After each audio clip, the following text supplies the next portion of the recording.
యేసుక్రీస్తు వారు సిలువలో పలికిన 7 మాటల గురించి తెలుసుకున్నాం.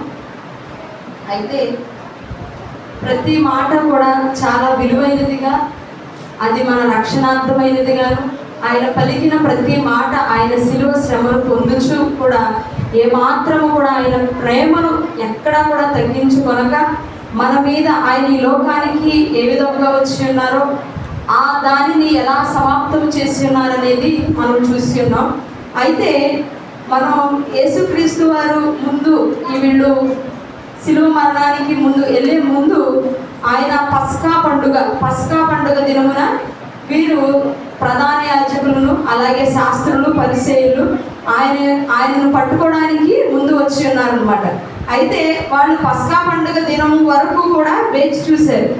అంతకుముందు ఆయన సమాజ మందిరంలో తిరుగుతున్నప్పుడు కానీ అక్కడ బోధించుచు ఉన్నప్పుడు కానీ వాళ్ళందరూ కూడా చూస్తూనే ఉన్నారు. చూస్తూ అప్పటి నుంచి కూడా అంటున్నారు కదా, ఈయన చంపేయాలి. ఎందుకు చంపాలి? దేవదూషణ ఉంది, అలాగే ఆయనే దేవుడని అలాగే రాజని చెప్పుకుంటున్నాడు కాబట్టి ఈయన్ని ఎలాగైనా సరే శిలువ మరణానికి అప్పగించాలని వాళ్ళు చూస్తూ ఉన్నారు, చంపాలని చూస్తున్నారు.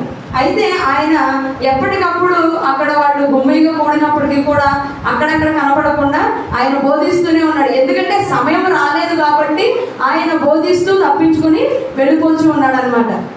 అయితే మనం చూద్దాం లూకాసు వార్త 22వ అధ్యాయము 14వ వచనం నుంచి ఒకసారి చూద్దాం. ఆ గడియ వచ్చినప్పుడు ఆయనతో కూడా అపోస్తలును పంక్తిని కూర్చుండిరి. అప్పుడు ఆయన, నేను శ్రమ పడక మునుపు మీతో కూడా ఈ పస్కాను భుజింపవలనని మిక్కిలి ఆశపడి తిని, అది దేవుని రాజ్యంలో నెరవేరు వరకు ఇక ఎన్నడూ దాన్ని భుజింపనని మీతో చెప్పుచున్నానని వారితో చెప్పి ఆగుదాము. అయితే ఇక్కడ పస్కా పండుగకి అందరూ కూడా ప్రతి సంవత్సరము కూడా పస్కా పండుగ అనేది జరుగుతుంది. అక్కడ యెరూషలేముకి వెళ్ళి దీన్ని క్రమాన్ని జరిగిస్తూ ఉంటారు. అయితే ఇక్కడ పస్కా పండుగకి వెళ్ళవలసిన దినం వచ్చి ఉన్నది. ఆయన ఆశపడి ఉన్నాడు. ఎప్పుడైతే శుక్రవారం ఇది శిలువ కార్యక్రమం జరగాలి, గురువారం రాత్రి ఇదంతా జరిగిందనమాట. అయితే ఆయన అంటున్నాడు కదా, వీళ్ళతో భుజించడానికి శిష్యులు ఎవరైతే ఉన్నారో వాళ్ళని ఆయన శిష్యులుగా ఎవరినైతే ఏర్పాటు చేసుకున్నాడో వాళ్ళతో ఈ పస్కా భుజించడానికి ఆయన ఆశపడి ఉన్నాడు. ఆయన ఆశపడి తిని అది దేవుని రాజ్యంలో నెరవేరు వరకు ఇక ఎన్నడూ దాన్ని భుజింపనని మీతో చెప్పుచున్నానని వారితో చెప్పాడు. మరలా ఎప్పుడే నేను దీన్ని భుజిస్తాను అంటే, నేను మరలా తిరిగి వచ్చి దేవుని రాజ్యంలో ఎప్పుడైతే చేరతామో అప్పటి వరకు కూడా మళ్ళా నేను దీన్ని తీసుకోను, అప్పుడే మళ్ళా నేను తీసుకుంటానని చెప్పి ఆయన అంటున్నాడు కదా. ఆయన గిన్నె ఎత్తుకొని కృతజ్ఞతాస్తుతులు చెల్లించి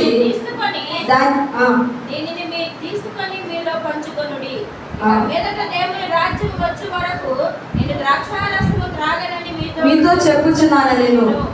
పిమ్మట ఆయన ఒక రొట్టె పట్టుకొని కృతజ్ఞతాస్తుతులు చెల్లించి దాన్ని విడిచి వారికి ఇచ్చి, ఇది మీ కొరకు ఇయ్యబడుచున్న నా శరీరము దీన్ని చేయడని చెప్పాను. అయితే మనం ప్రతి నెల కూడా రొట్టె విరిచే కార్యక్రమంలో మనం ప్రతి నెల మనం పాల్గొంటున్నది దేనికి అని అంటే అది సూచన. ఆయన చెప్పుచున్నాడు కదా, నేను అల్లా వచ్చేంత వరకు కూడా మీరు ఈ కార్యము చేస్తూ ఉండండి. ఎప్పుడు నన్ను ప్రతిసారి కూడా మీరు జ్ఞాపకము చేసుకొనుటకు దీనిని చేయుడని చెప్పాను. అయితే మనకి ఆయన ఈ లోకంలో పడిన శ్రమలను బట్టి ఆయన ముందుగానే చెప్పుచున్నాడు అనమాట. ఇలా చేస్తాను కాబట్టి నా కొరకు మీ కొరకు నేను చిందించబోచున్న రక్తము, మీ కొరకు నేను ఇచ్చిన శరీరం అని చెప్పి ఆయన చెప్పుచు నన్ను జ్ఞాపకము చేసుకొనుటకు ఈ ప్రకారముగా చేయుడని ఆయన చెప్పుచున్నాడు అనమాట. ఆ ప్రకారమే భోజనమైన తరువాత ఆయన గిన్నెయు పట్టుకొని, ఈ గిన్నె మీ కొరకు చిందింపబడుచున్న నా రక్తము వలనైన క్రొత్త నిబంధన. హల్లెలూయా, హల్లెలూయా. ఏంటంటే ఈ రక్తము క్రొత్త నిబంధన. ఇప్పటి వరకు ఉన్నది పాతగిల్లిపోయింది. ఏ ధర్మశాస్త్రం ప్రకారం అయితే జరిపించుచూ వచ్చి ఉన్నారో ఆ ధర్మశాస్త్రాన్ని యేసయ్య ఈ సిలువలో కొట్టివేసి ఉన్నాడు. ఏంటంటే బలులు అర్పించాలి, రక్తాన్ని చిందించాలి. అది మనకి హెబ్రీ పత్రిక 9వ అధ్యాయం 22వ వచనం ఒకసారి చూద్దాం. హెబ్రీ పత్రిక 9వ అధ్యాయము 22వ వచనం. మరియు ధర్మశాస్త్ర ప్రకారము సమస్త వస్తువులను రక్తము చేత శుద్ధీకరింపబడి రక్తము చిందింపకుండా పాప క్షమాపణ కలుగుదనియు ఎలా చెప్పవచ్చండి? సామాన్యముగా చెప్పవచ్చు. ఏమి చిందించకపోతే, రక్తము చిందింపకపోతే పాప క్షమాపణ అనేది లేదు. అయితే పాత నిబంధన ప్రకారం, ధర్మశాస్త్రం ప్రకారం, మోషేకి దేవుడు ఆజ్ఞాపించిన విధానాన్ని ప్రకారం ప్రతి దానికి కూడా ప్రతి సంవత్సరము వాళ్ళు సమాధాన బలులని, పాప పరిహారార్థ బలులు ప్రతి దానికి వాళ్ళు అర్పించవలసిందే. అదే రీతిగా దేవుడు అంటున్నాడు కదా, ఒక్కసారే బలిని అర్పిస్తున్నాడు, ఒక్కసారే బలిని అర్పిస్తున్నాడు అనమాట. దాని నిమిత్తముగా ఆయన చెప్పుచున్నాడు కదా, మీ కొరకైనా నేను చిందించబోచున్న రక్తము క్రొత్త నిబంధన రక్తము. ఇది మనందరి కోసం చిందింపబడిన, పాప క్షమాపణ కొరకే చిందించబడిన కొత్త నిబంధన రక్తముగా మనం దీన్ని చూడవచ్చు అనమాట. అయితే ఆయన మాటలో అంటున్నాడు కదా, ఇదిగో నన్ను అప్పగించు అని చెయ్యి నాతో కూడా ఈ బల్ల మీద ఉన్నది. అయితే ఆయన అప్పగించేవారు ఆయనకు తెలిసినప్పటికీ కూడా ఆయన చెప్పుచున్నాడు కదా, నన్ను అప్పగించబోచున్న వారి యొక్క హస్తము నాతోనే ఉన్నది అని చెప్పాడు. అయితే ఆ తర్వాత వీళ్ళు వెళ్ళి శాస్త్రులు, పరిసయ్యులు వీళ్ళందరూ కూడుకొని అక్కడికి వచ్చి ఎప్పుడైతే పస్కా పండుగ ముగిసిందో, ఆయన రొట్టె ద్రాక్షారసం ఇవ్వడం అయిపోయిందో వెంటనే వీళ్ళందరూ కూడా యోధా వెళ్ళిపోయి 12 మంది శిష్యుల్లో నుంచి గొల్గోతా కొండకి వీళ్ళు వెళ్ళుచున్నప్పుడు యోధా వెళ్ళి అక్కడ ఉన్న శాస్త్రులను, పరిసయ్యులను అందరినీ తీసుకుని వచ్చి భూమిగా కూడుకొని తీసుకొని వచ్చి ఆయన దగ్గరకు వచ్చి ముద్దు పెట్టడానికి వచ్చి ఉన్నాడు. యోధా, నువ్వు నన్ను అప్పగించుటకు ముద్దు పెట్టుచున్నావా? మనుష్య కుమారుని అప్పగించుటకు ముద్దు పెట్టుకొనిచున్నావా అని చెప్పి ఆయన అడుగుతున్నాడు. అప్పటికి కూడా యోధాలో క్షమాపణ అనేది కలగల. ఎప్పుడు క్షమాపణ కలిగిందంటే ఆయన సిలువకు అప్పగించిన తర్వాత ముష్కరులు ఆయన కొట్టుచూ ఉన్నప్పుడు అప్పుడు క్షమాపణ కలిగింది. ఆ దాన్ని తట్టుకోలేక వెళ్ళిపోయాడు యోధా చచ్చిపోవడానికి. అయితే అప్పటి వరకు కూడా క్షమాపణ అనేది ఆయనలోనికి రాలేదన్నమాట. అయినా దేవుడు అప్పగింపవలసిన సమయం ఉన్నది. నువ్వు అప్పగించుచున్నావని ఎల్లడం లేదు, కానీ దేవుని చిత్తం నెరవేర్చబడవలసి ఉన్నది కనుక ఈ సమయము ఇలాగా పోలేము అని చెప్పి ఆయన మాట్లాడుతున్నాడు అనమాట. అయితే ఇక్కడ యోహాను సువార్త 18వ అధ్యాయము 4వ వచనం ఒకసారి చూద్దాం. 18వ అధ్యాయము 4వ వచనం ఒకసారి చూద్దాం. యేసు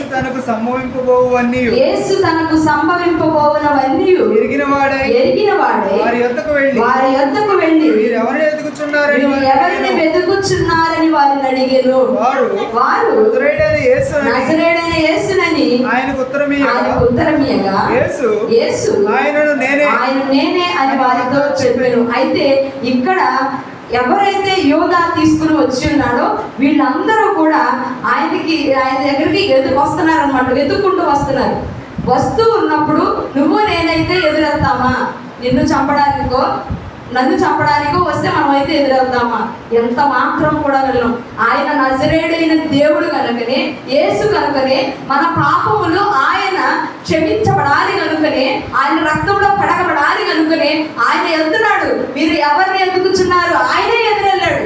ఆయన ఎదురని అడుగుచున్నాడు కదా, మీరు వెళ్ళి మీరు ఎవరిని వెతుకుచున్నారు అని వాళ్ళు అడిగితే నజరేయుడైన యేసుని వాళ్ళు అంటున్నారు. మేము నజరేయుడైన యేసుని మేము వెతుకుచున్నాం ఆయన చెప్పుచున్నప్పుడు ఆయన అంటున్నాడు కదా, నేనే ఆయన్ని అని చెప్పి ఆయన చెప్పగానే చిత్త ఒక మంచి మాట ఉంది చూడండి. నేనే ఆయనని వారితో చెప్పగా వారి వెనుకకు తగ్గి నేల మీద పడిపోయింది. అయితే ఆయన ఏ విధంగా చెప్పాడో మీరు ఒక్కసారి ఆలోచించండి. వాళ్ళు మూర్చపోయి కింద పడిపోయారు అంటే ఆయన స్వరం ఎంత గాంభీర్యంగా ఉందో మనం ఆలోచించుకోవాలి. ఆయన స్వరం వాళ్ళకి ఎలా వినబడిందో మనం ఆలోచించుకోవాలి. ఆయన ఎంత మహిమ ప్రభావంతో అక్కడ మాట్లాడారు అనేది కూడా మనం ఆలోచించుకోవాలన్నమాట. ఆయన నేనే అని వారు చెప్పడమే ఆలస్యం, వాళ్ళు కింద పడిపోయారు.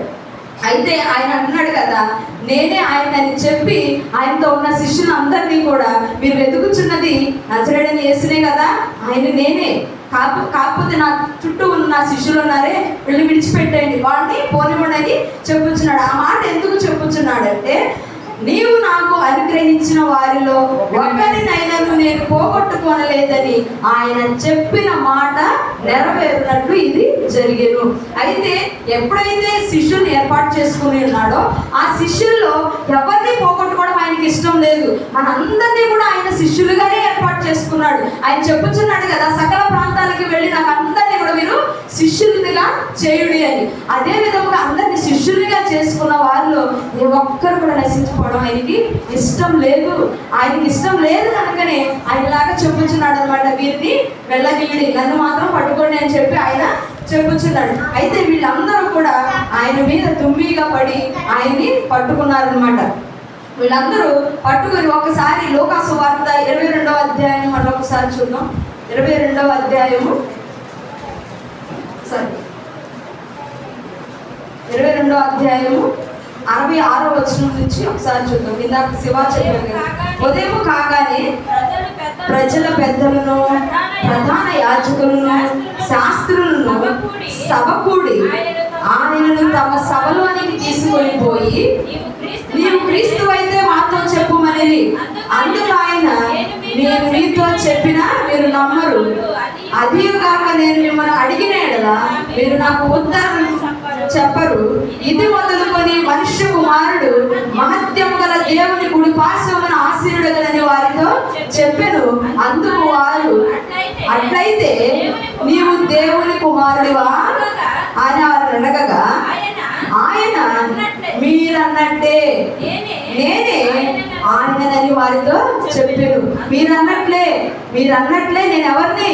దేవుని కుమారుని. మీరు చూస్తారు, మీరు ఒకనొక సమయంలో ఖచ్చితంగా మీరు చూస్తారు. స్టెఫను చెప్పుచున్నాడు కదా, ఆకాశము తెరవబడుటయు మనుష్య కుమారుడు తండ్రి కుడి పార్శ్వమున కూర్చునేటయు నా కన్నులతో నేను చూచుచున్నాను. మనకు అక్కడ నిదర్శనం కనబడుతుంది. అయితే దేవుడు చెప్పుచున్నాడు ఇక్కడ, ఇది మొదలుకొని మనుష్య కుమారుడు మహత్యము గల దేవుని కుడి పార్శ్వమున ఆసీనుడగునని వారితో చెప్పెను. హల్లెలూయా, హల్లెలూయా.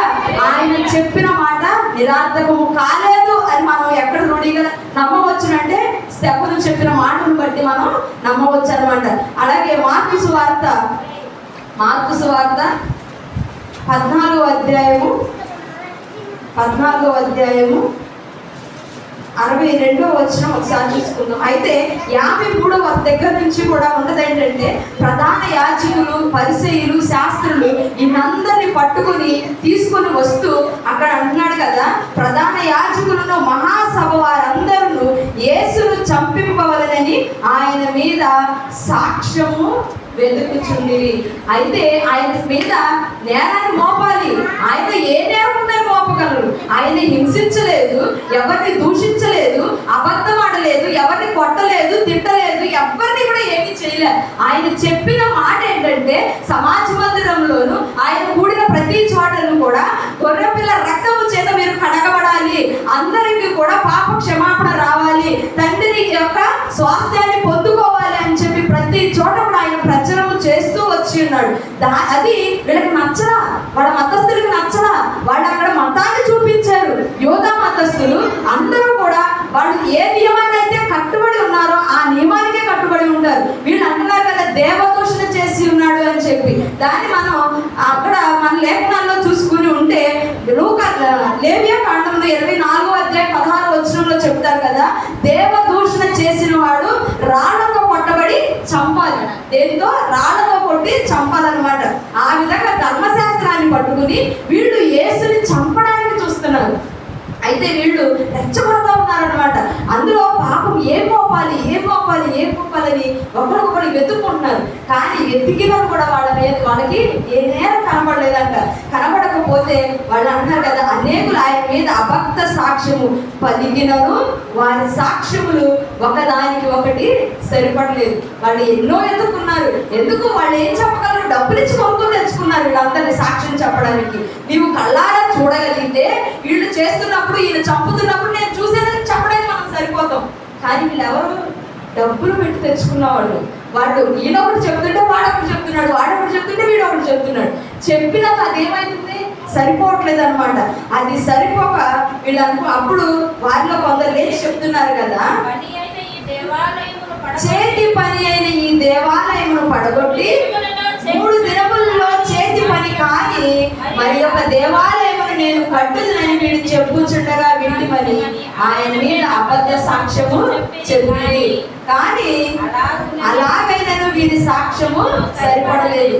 ఎందుకంటే ఆయన చెప్పాడు 3 దినాల్లో ఈ మందిరాన్ని పడగొట్టి నేను లేపుతానన్నాడు. ఆయన చెప్పిన మందిరం ఏది? శరీరం అనే మందిరాన్ని కూల్చి 3వ దినాన్ని లేపుతానని చెప్పాడు ఆయన. వీళ్ళేమనుకున్నారంటే చేతి పని అయినా మందిరాన్ని పడగొట్టి లేపుతానని చెప్తున్నారు. వీళ్ళు చెప్పాడయ్యా అని చెప్పి వీళ్ళు ప్రధాన యాజకుల దగ్గర చెప్పుతున్నారు. అయినను అక్కడ అది సరిపోలేదు అనమాట. సరిపోకపోతే ఇక్కడ ప్రధాన యాజకుడు అంటున్నాడు కదా, వారి మధ్యను లేచి నిలిచి ఉత్తరమేమి చెప్పవా, వీరు నీ మీద పలుకుచున్న సాక్ష్యమేమని చేస్తున్నాడు. అయితే ఇక్కడ వీళ్ళు ఎంత చెప్పుచున్నారు కదా, వీళ్ళు ఎన్ని మాటలు మాట్లాడుతున్నారు కదా, నువ్వు ఇప్పటికైనా నోరు తెరవా, నువ్వు ఇప్పటికైనా చెప్పవా? పిలాతు కూడా అదే అడుగుతున్నాడు, నువ్వు ఇప్పటికైనా నోరు తెరవయ్యా, ఎందుకు వీళ్ళంత మౌనంగా ఉంటున్నావు? నువ్వు చేసింది తప్పు కాదు కదా. పిలాతుకి తెలుసు, ప్రధాన యాజకులకి తెలుసు ఏమని, ఆయన ఏ పాపము చేసి ఉండలేదని. వీళ్ళు చెప్పుచున్నారు, నువ్వు ఏమాత్రం నోరు తెరవా, ఉత్తరం ఇవ్వా అని చెప్పవా అని ఆయన అడుగుతూ వీరు అన్నారు కదా, వీరు నీ మీద పలుకుచున్న సాక్ష్యమేమని యేసుని అడిగాను. అయితే ఆయన ఉత్తరమేమి చెప్పక ఊరకుండేది. ఏం చెప్తాడు? అది చేస్తున్నది ఈయనకి తెలుసు, వీళ్ళ అడిగే వాళ్ళకి కూడా తెలుసు. అయితే ఆయన ఊరకుండి తిరిగి ప్రధాన యాజకుడు ఆయన మాట్లాడుతున్నాడు, పరమాత్మ కుమారుడు అయిన క్రీస్తు నీవేనా అని ఆయన అడుగగా యేసు అవును నేనే అని ఆయన చెప్పి ఉన్నాడు అనమాట. ఏం చెప్తున్నాడు? అవును నేనే అని ఆయన ఎంత ఖచ్చితంగా చెప్పగలుగుతున్నాడు. మనం ఈరోజు చెప్పగలమా? నేను ఆయన రక్తంలో కడగబడిన బిడ్డను, నేను ఆయన చిత్తంలో నడుచుకుంటున్న బిడ్డను, నేను ఆయనలో ఉన్నదాన్ని, నేను ఉన్నవాడను అని నువ్వు చెప్పగలవా? అది మనం ప్రశ్న చేసుకోవాలి. అయితే మీరు మనుష్య కుమారుడు సర్వశక్తిమంతుని కుడి పార్శ్వమున కూర్చుండుటయు ఆకాశ మేఘాలులే వచ్చుటయు చూచుదరని చెప్పాను. అక్కడ అంటున్నాడు కదా, నేను తండ్రి కుడి పార్శ్వమున కూర్చుండటం మీరు చూస్తారు అని లోకా మాట్లాడితే, ఇక్కడ మార్పు చెప్పుచున్నాడు కదా, మనుష్య కుమారుడు సర్వశక్తిమంతుని కుడి పార్శ్వమున కూర్చుండుటయు ఆకాశ మేఘాలులే వచ్చుటయు మీరు చూస్తారు. ఖచ్చితంగా ఒక రోజు ఉన్నది, ఖచ్చితంగా ఒక దినం ఉన్నది, ఆ దినం మీరు నేను రావడం చూస్తారని చెప్పి ఆయన పలుకుతున్నాడు. అయితే ప్రధాన యాజకుడు ఏం చేశాడంటే వస్త్రాలు చింపుకున్నాడు. ఏం చింపుకున్నారంటే వస్త్రాలు చింపుకున్నారు. వస్త్రాలు ఎందుకు చింపుకున్నారో తెలుసా? వస్త్రాలు ఎందుకు చింపుకుంటారంటే బాధ కలిగితే, ఏదైనా వాళ్ళ మీద నేరం ఏదైనా మోపబడితే వాళ్ళు మరణశిక్షకి తీసుకెళ్ళాలనుకుంటే, నినివే పట్టణస్థులు పాపము చేసి ఏ విధముగా వాళ్ళు చేసిన దాన్ని దేవుని యొక్క ఒప్పుకొనుటకు వాళ్ళు వస్త్రాలు చింపుకొని బూడిద పూసుకొని గోని పట్టా ధరించుకుని ఉన్నారు. వీళ్ళు మతస్థులు కాబట్టి, యోధా మతం వారిలో ఉండిపోయింది కాబట్టి, నేను చాలా ఫోన్లో నేను ప్రవీణ్ పగడాల గారు చెప్తున్నప్పుడు నేను మామూలుగా చెప్తున్నారేమో అనుకున్నాను, కానీ నిన్నే నేను చదివాను ఇక్కడ కూర్చొని. అసలు ఆ మాట వినగా చదవగానే కళ్ళం తిరిగినాయి అన్నమాట. నిజమే కదా, మతాన్నే కట్టారు. మతం కట్టబట్టే వాడు వస్త్రాలు చింపుకున్నారు. ఎందుకు వస్త్రాలు చింపుకున్నారు? దేవుడు నేను నిజ దేవుడు అని చెప్పుచున్నప్పుడు వాడు నిజాన్ని నమ్మలేకపోయారు. ఆనాడు ఆడు నమ్మలేకపోయారు, ఈనాడు మనం నమ్మలేకపోతున్నాం. ఎవ్వరు నమ్మలేరు. ఎందుకంటే ఆయన సజీవుడైన దేవుడు కనుక. ఆయన మన కొరకు రక్తాన్ని కార్చి ఉన్నాడు అన్న నిజాన్ని ఈరోజు లోకం నమ్మలేకపోతుంది. నమ్మలేకంటుంది కదా, 3 మేకులు పీక్కోలేనాడు దేవుడా. అసలు అది ఫోన్లో అయినప్పుడు నాకు చాలా బాధేసింది. కానీ ఆయన మీద దోషులు వస్తాయి. ఆనాడు సజీవుడిగా ఉన్నప్పుడే ఆయన్ని దూషించారు, అపహసించారు, ఆయన కొట్టారు. ఆయన ఉన్నను లేకున్నాను ఆయన సజీవుడే. ఈ రోజు భూమి మీద ఉండకపోవచ్చు కదా, రారాజుగా రానేయున్న దేవుడు. కాబట్టి అసలు వస్త్రాలు చింపుకున్నారంట. నిజాన్ని నమ్మలేక వస్త్రాలు చింపేసుకున్నారు వాళ్ళు. వాటి మతాన్ని కట్టి వస్త్రాలు చింపేసుకున్నట్టుగా మనం చూస్తున్నాం అనమాట. దాన్ని మనం చూసుకుంటే యోహాను సువార్త 16వ అధ్యాయం ఒకసారి చూద్దాం. యోహాను సువార్త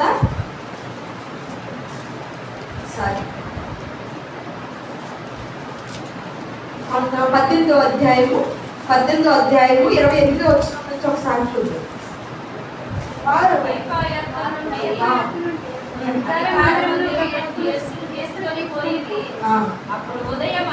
అప్పుడు ఉదయమైన కనుక వారు మైలు పడకుండా పస్కాను భుజించుకోవాలని అధికార మందిరంలోనికి వెళ్ళలేదు. అయితే ఈ కైప ఎవరు అని అంటే మనకి 12వ వచనంలో ఒకసారి చూస్తే, అంతటా సైనికులు సహస్రాధిపతియు యూదుల బంట్రోతులను యేసుని పట్టుకొని ఆయన్ను బంధించి మొదట అన్నా యొద్దకు ఆయన్ను తీసుకొని పోయి, అతడు ఆ సంవత్సరము ప్రధాన యాజకుడైన కయపాకు మామ.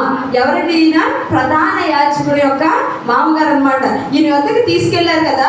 కయప యొద్దకు తీసుకెళ్తే వీళ్ళు యూదులు, కయప అన్న వీళ్ళు యూదులైతే ఈయన్ని పట్టుకున్న వాళ్ళు ఎవరంటే రోమా సామ్రాజ్యం వారు. రోమా సైనికులు ఆయనను తీసుకుని వెళ్ళినప్పుడు వీళ్ళు పస్కాను భుజించడానికి వెళ్ళాలి. పస్కా పండుగ దినములు కదా అవి. పస్కాని వధించబడి ఉన్నది, దాన్ని భుజించడానికి వీళ్ళు వెళ్ళాలి. అయితే ఈ సైనికులందరూ అక్కడికి వెలుపలికి వచ్చినప్పుడు వీళ్ళు బయటికి రాలేదన్నమాట. ఎందుకు రాలేదంటే, మేము పస్కాని భుజించాలి కాబట్టి మేము బయటకు వచ్చి చూస్తే మేము మైలు పడిపోతాము. వాళ్ళు మతాన్ని కట్టారా లేదా? ఇక్కడ వాళ్ళు ధర్మశాస్త్రం అనే ముసుగులో ఉండిపోయి సర్వశక్తిని నేడను వాళ్ళు ఆశ్రయించలేకపోయారు. అనేక మార్లు పడిపోయాడు. అయినను దేవుడు ప్రతిసారి కూడా నూతనపరుచుతూ వచ్చి ఉన్నాడు. అయినను కూడా వీళ్ళు ఇక్కడ కూడా వాళ్ళు దాన్ని గుర్తుపట్టలేకపోతున్నారు అనమాట. అప్పుడు ఉదయం ఆయన వారు మైలు పడకుండా పస్కాను భుజింపవలెనని అధికార మందిరంలోనికి వెళ్ళలేదు. మేము ఎక్కడ బయటకు వస్తే అధికార మందిరంలోనికి మేము వస్తే వీళ్ళందరూ కూడా గుమ్ముగుడు లోపలికి వస్తారు కదా, మేము అక్కడికి వెళ్ళాలి. ఎందుకు వీళ్ళు మైలు పడతాం అనుకున్నారంటే, లేఖనముల ప్రకారం ఎప్పుడైతే మోషే ఏదైతే ధర్మశాస్త్రం ఇచ్చి ఉన్నాడో అక్కడ ఈ పస్కా పండుగ చేసినప్పుడు మిమ్మల్ని మీరు శుద్ధిపరచుకోండి అని చెప్పి స్నానము చేసి వస్త్రములు ఉదుకుకొని మిమ్మల్ని మీరు శుద్ధిపరచుకోండి అని చెప్పి అనేక మార్లుగా చెప్తూ ఉంటాడు అనమాట.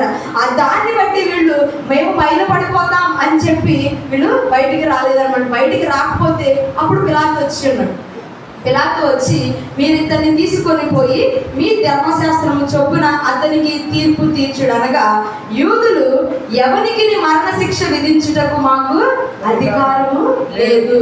అయితే ఒకవేళ వీళ్ళకి అధికారం ఉంటే వీళ్ళు అప్పుడే మరణశిక్ష వేసేవాళ్ళు. వీళ్ళకి అధికారం లేదు కనుకనే రాజుని ఏర్పాటు చేసుకున్నారు. అయితే దేవుడు, నేను రాజుగా మీకు ఉన్నప్పుడు మీకు రాజు ఎందుకు అని అడిగితే వీళ్ళు మాకు రాజు కావాల్సిందే అని చెప్పారనమాట. అప్పుడు సమూయేలు అన్నాడు కదా, మీరు రాజుని ఏర్పాటు చేసుకుంటే మీకు సైనికులుగా చేస్తాడు, మీరు రాజుని ఏర్పాటు చేసుకుంటే ఈ లోకంలో అన్నిటికీ దాస్యత్వం కిందకి వెళ్ళిపోతారయ్యా, మీకు ఎందుకు రాజు అని అడిగితే, అయినా మాకు పర్వాలేదు, మాకు రాజు కావాలన్నారు వాళ్ళు. అయినా దేవుడు మనుషుల యొక్క ఇష్టానికి ఇష్టపడి రాజుని ఏర్పాటు చేశాడు.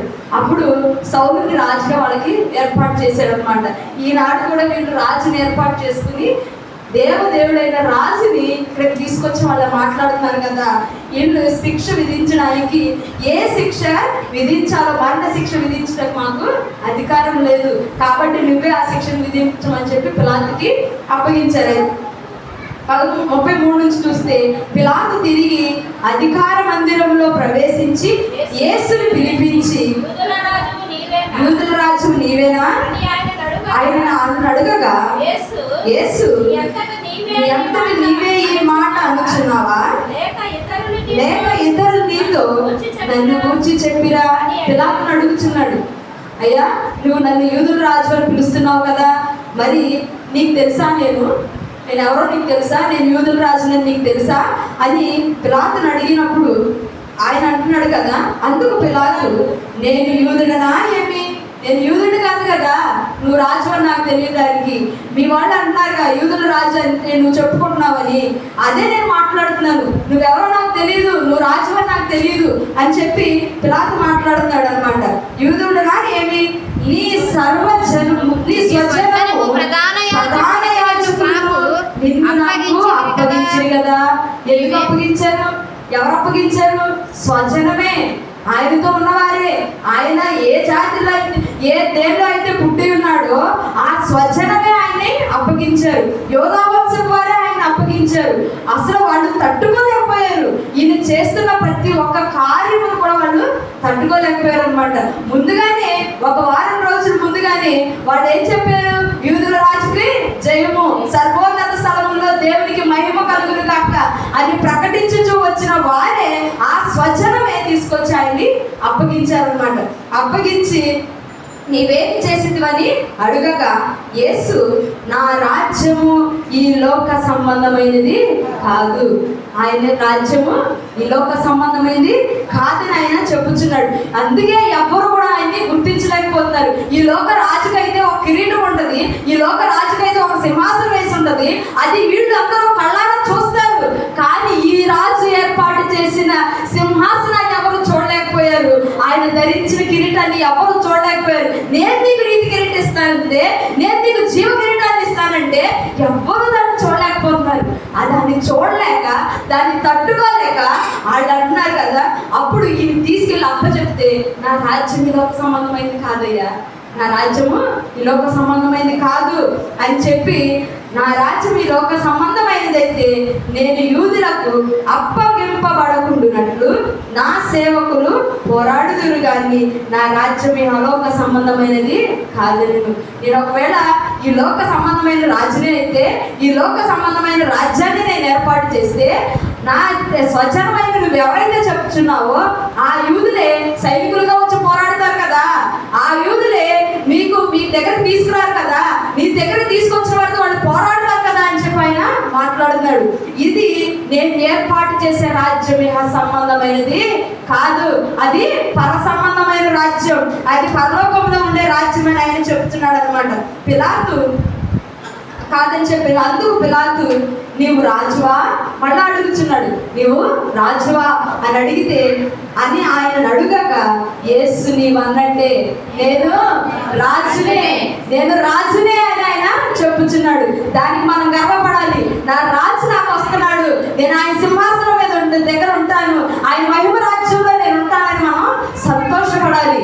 ఆ దినాలు మనకి ఖచ్చితంగా రాబోతాయి. మనం ఎదురు చూసే దానికోసమే కదా. మనం ఈరోజు ఈ సన్నిధిలో ఎంతమంది కూర్చున్నామంటే దేనికోసం మనం కూర్చున్నాం? ఆయన పాపాలను రక్షించడానికి ఒక మాట అయితే, అవసరాల కోసం ఒక మాట అయితే, మనం చూడాల్సింది ఆయన రాజ్యం కోసం, మనం ఉండాల్సింది ఆయన రాజ్యం కోసం, ఆయన మహిమ రాజ్యం కోసం మనం ఎదురు చూడాలి.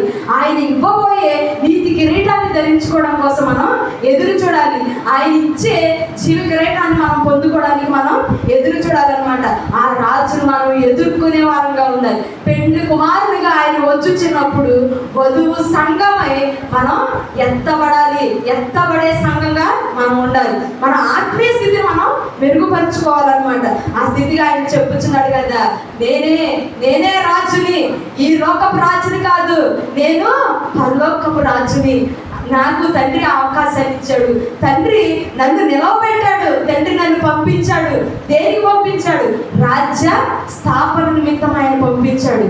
ఆయన ఈ లోకానికి వచ్చి నీ కోసం, నా కోసం, మనందరి కోసం కూడా ఆయన రక్తాన్ని కార్చాడు. దేనికోసం? మన పాపాన్ని క్షమించడానికి కోసం ఆయన లోకానికి వచ్చాడు. ఆయన మనకి రక్షణ ఇచ్చాడు. ఆయన చెప్పుచున్నాడు కదా, అనేకుల కొరకు చిందింపబడుచున్న క్రొత్త నిబంధన రక్తము. ఒకరి కోసం కాదు, నీ ఒక్కదానికా నా ఒక్కదానికా కాదు, నీ ఒక్కడికా నా ఒక్కడికా, యూదులకా ఇశ్రాయేలులకా, లేకపోతే మోషే నడిపించిన ప్రతి ఒక్క జనాంగానికా కాదు, ఆయన సర్వ మానవాళి కోసం ఈ లోకానికి వచ్చి ఉన్నాడు. నీ పాపం, నా పాపం, ప్రతి ఒక్కరి పాపాన్ని కూడా ఆయన పరిహరించి ఉన్నాడు. సిలువ రక్తము చేత ఆయన పరిహరించి ఉన్నాడు. ఆయన రాబోతున్న రాజుగా ఉన్నాడు. ఆయన రాజ్యం కోసం మనం ఎదురు చూసే వారముగా ఉన్నాం. ఈ చిన్న వాక్యం దేవుడు దీవించును గాక. ఆమేన్.